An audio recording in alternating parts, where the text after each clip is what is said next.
अस्सलाम वालेकुम young doctors, कैसे हैं आप? उम्मीद करता हूँ खैरियत से होंगे। मैं हूँ आपका host doctor Juice and I am here to teach you some basic concepts, some tips and tricks of the medical knowledge. और यहाँ मेडिकल नॉलेज से मुराद वो बेसिक नॉलेज है जो हर डॉक्टर के पास होना ज़रूरी है, रिस्पेक्टिवली कि वो किस फील्ड में या किस लेवल पर काम कर रहे हैं। ये बेसिक नॉलेज ना सिर्फ आपको एक अच्छा डॉक्टर बनाएगा बल्कि आपको लीगल इशूज़ से भी बचने में हेल्प करेगा इंशाल्लाह। प्रीवियस कुछ वीडियो से हम हाइपरटेंशन के बारे में डिस्कशन कर रहे हैं और अब तक हम डिस्कस कर चुके हैं कि हाइपरटेंशन की बेसिक डेफिनेशन क्या है, स्टेज 1, स्टेज 2 और सीवियर हाइपरटेंशन किसे कहते हैं, प्राइमरी और सेकेंडरी हाइपरटेंशन में क्या डिफरेंस होता है और किन लोगों में हमें सेकेंडरी हाइपरटेंशन के लिए वर्कअप करने की ज़रूरत है और कौन लोग हैं जो मोस्ट लाइकली एसेंशियल हाइपरटेंशन के पेशेंट्स होंगे, राइट। और साथ ही हमने ये भी देखा कि इसकी पैथोफिजियोलॉजी क्या है, कौन सी लैब्स हैं जो हमें हेल्प आउट कर सकती हैं ये देखने में कि कोई कॉम्प्लिकेशन डेवलप हो चुकी है या नहीं हो चुकी, या कोई पॉसिबल कॉज इस पेशेंट में हो सकती है या नहीं हो सकती, राइट। और उसके बाद हमने ये भी देखा कि कौन से पॉसिबल रिस्क फैक्टर्स हैं जो किसी भी पेशेंट को प्रोन कर सकते हैं फॉर हाइपरटेंशन। आज की इस वीडियो में हम डिस्कस करेंगे मैनेजमेंट के बारे में कि हाइपरटेंशन को कैसे मैनेज करना चाहिए। तो इसमें सबसे पहले आप ये देख लें कि टारगेट्स क्या होने चाहिए। एक ट्रीटिंग डॉक्टर जो किसी पेशेंट को ट्रीट कर रहा है फॉर हाइपरटेंशन, उसके जहन में क्या टारगेट्स होने चाहिए। तो सबसे पहला टारगेट तो ये है कि ब्लड प्रेशर की जो रीडिंग है that should be less than 140/90 in a normal patient and 120/80 या इससे भी कम रखना इन डायबिटिक पेशेंट्स, राइट। अगर पेशेंट को डायबिटीज़ भी साथ है या कोई कॉम्प्लिकेशन का एविडेंस है, एंड ऑर्गन डैमेज का एविडेंस है, तब हमने ब्लड प्रेशर की रीडिंग यहाँ रखनी है। और अगर ऐसा कुछ नहीं है, सिर्फ हाइपरटेंशन है, तो यहाँ तक भी गुंजाइश हो सकती है, राइट। उसके बाद हमारा टारगेट ये होना चाहिए कि हमने कॉम्प्लिकेशंस को होने से रोकना है, राइट। कॉम्प्लिकेशंस क्या होती हैं ये हम सारी डिस्कस कर चुके हैं। टारगेट हमारा ये होना चाहिए कि कॉम्प्लिकेशंस डेवलप ही ना हो, और अल्टीमेटली हमारा टारगेट होता है कि मोर्टेलिटी कम हो, क्योंकि hypertension can lead to mortality via complications, right. अब अगला सवाल ये है कि व्हेन टू ट्रीट, कौन से लोग हैं जिनको ट्रीट करना ज़रूरी है। तो इसमें देखें कि स्टेज 1 के साथ अगर एज पेशेंट की जो है वो लेस दैन 80 है और एंड ऑर्गन डैमेज का एविडेंस मिल रहा है। एंड ऑर्गन डैमेज मैं आपको बता चुका हूँ, आई में मिल सकता है इसका एविडेंस, या किडनीज़ में मिल सकता है, या हार्ट में मिल सकता है, या कोई कार्डियोवास्कुलर एक्सीडेंट हो सकता है, राइट। तो अगर कोई ऐसी हिस्ट्री या कोई ऐसी लैब है जो सजेस्टिव है कि एंड ऑर्गन डैमेज हो चुका है, तो फिर भी हमें ट्रीट करना ज़रूरी है इन स्टेज 1। या अगर डायबिटीज़ है साथ, तो फिर भी हमें ट्रीट करना ज़रूरी है। अगर ऐसी कोई कंडीशन नहीं है और पेशेंट जो है वो स्टेज 1 में फॉल कर रहा है और उसकी एज जो है वो लेस दैन 80 है, तो उसको हम लाइफस्टाइल मॉडिफिकेशन की तरफ ज़्यादा गाइड करेंगे। और लाइफस्टाइल मॉडिफिकेशंस जो हैं वो तकरीबन 10 mmHg तक कंट्रोल कर सकती हैं। तो मोस्ट लाइकली स्टेज 1 वाला अगर इन चीज़ों के अलावा पेशेंट है, सिर्फ स्टेज 1 हाइपरटेंशन है, तो चांसेस हैं कि वो लाइफस्टाइल मॉडिफिकेशन से ही बेहतर हो सकता है, या उसका ब्लड प्रेशर जो है वो कंट्रोल हो सकता है, राइट।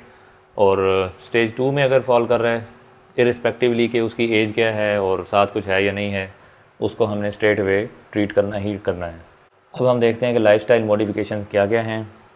सबसे पहले एक्सरसाइज है या डेली वॉक है। एटलीस्ट डेली वॉक जो है वो पेशेंट ज़रूर करे, और इसमें रिकमेंडेशंस ये हैं कि 30 मिनट्स की वॉक होनी चाहिए। अगर पेशेंट जो है वो डेली 30 मिनट की वॉक कर सकता है तो वो एक वीक में जो है वो 2 डेज़ का ऑफ भी ले सकता है।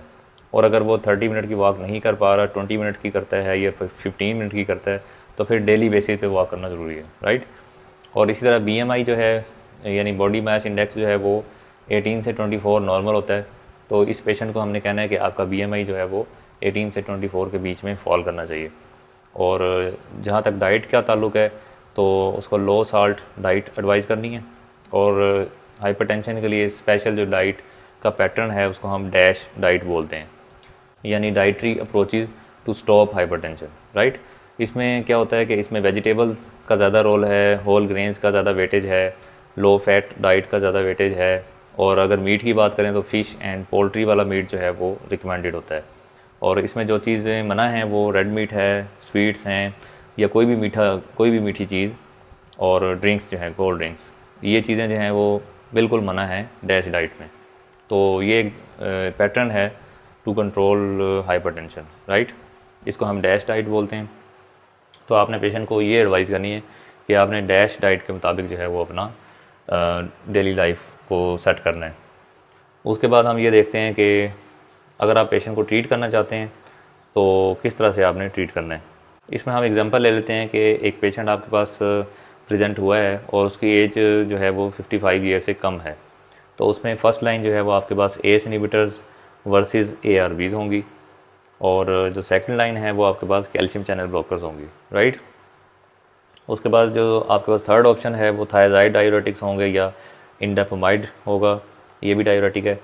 और उसके बाद आपके पास स्पाइरोनोलैक्टोन या थायाजाइड लाइक डायूरेटिक्स होंगे, लाइक हाइड्रोक्लोरोथायाजाइड, राइट। और स्पाइरोनोलैक्टोन जो है ये पोटाशियम स्पेयरिंग डायूरेटिक है। और उसके बाद आपके पास ऑप्शन हैं अल्फ़ा ब्लॉकर्स या बीटा ब्लॉकर्स। तो ये एक पैटर्न है। अगर आपके पास यंग पेशेंट है जिसकी एज लेस देन 55 ईयर है, उसको आपने अगर ट्रीट करना है तो आपके पास ये ऑप्शन हैं और ये सीक्वेंस है।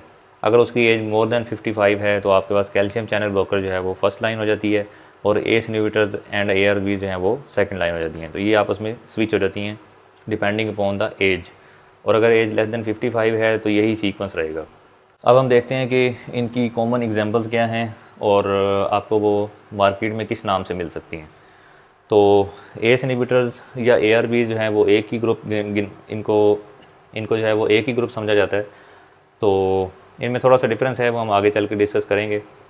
एस इनहिबिटर्स की एग्जांपल जो है वो आपके पास कैप्टोप्रिल है। कैप्टोप्रिल आपको कैपोटिन के नाम से मिल जाती है मार्केट में, और ये 25 एंड 50 mg में आपको मिल सकती है। और इसकी सेकंड एग्जांपल है लिसिनोप्रिल।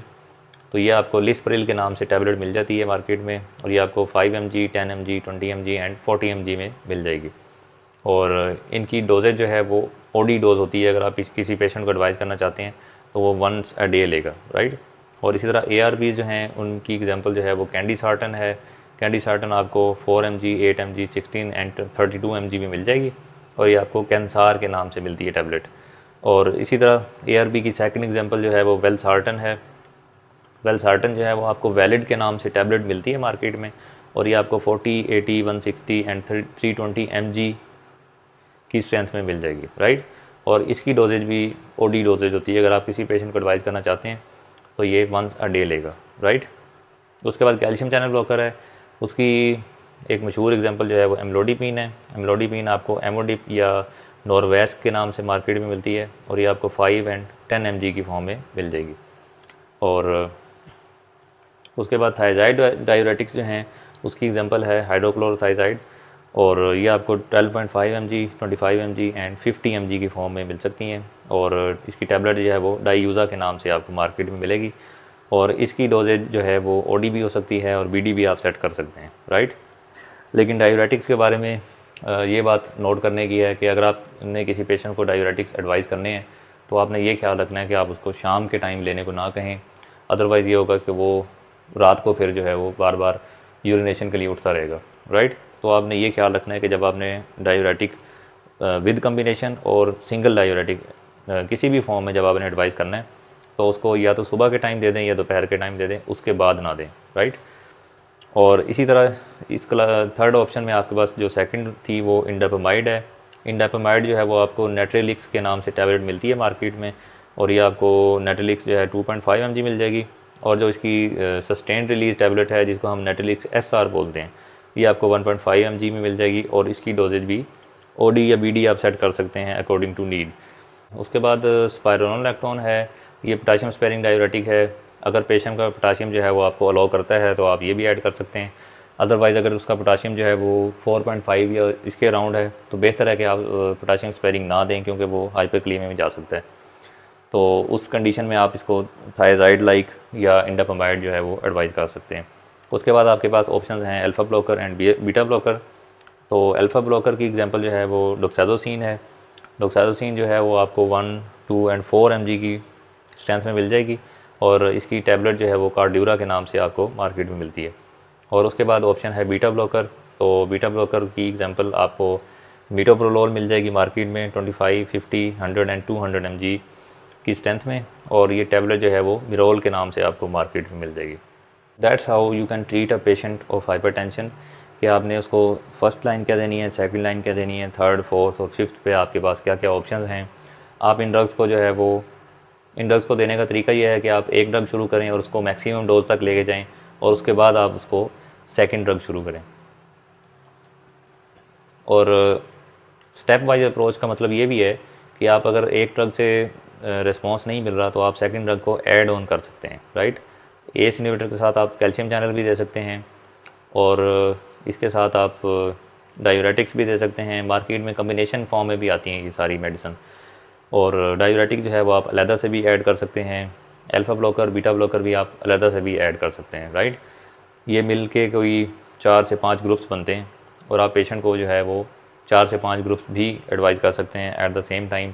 अगर उसकी हाइपरटेंशन जो है वो इतनी रेजिस्टेंट है और इन मेडिसिन के बावजूद भी कंट्रोल नहीं हो रही, तो आप उसको सारे ग्रुप्स में से भी एक एक मेडिसिन ऐड कर सकते हैं। इट्स नॉट रिकमेंडेड कि आप एक ही ग्रुप की 2 मेडिसिन ऐड करें, बल्कि आपने 2 डिफरेंट ग्रुप्स की या 3 या 4 या 5 डिफरेंट ग्रुप्स की मेडिसिन जो है वो पेशेंट को ऐड करनी है। लेकिन उससे पहले आपने एक ग्रुप की मैक्सिमम डोज जो है वो अचीव करके देखनी है। अगर उसका ब्लड प्रेशर कंट्रोल हो जाता है तो वेल एंड गुड, अगर नहीं होता है तो फिर आपने अगला ग्रुप ऐड करना है, फिर अगला ऐड करना है, एंड सो ऑन, राइट। अगर आप गौर करें तो मैंने आपको शुरू में जो फार्मूला बताया था कि blood pressure is equal to cardiac output and total peripheral resistance, तो ये जितनी भी ड्रग्स हैं ये या तो कार्डियक आउटपुट पे काम करेंगी या टोटल पेरिफेरल रेजिस्टेंस पे काम करेंगी। आई होप आपको इस वीडियो से फ़ायदा होगा। इसको लाइक एंड शेयर कर दीजिएगा ताकि दूसरे लोगों तक पहुंच सके। चैनल को सब्सक्राइब कर लीजिएगा ताकि नए आने वाली वीडियोस आप तक पहुंच सकें। Till the next video, I am doctor juice. अल्लाह हाफिज़।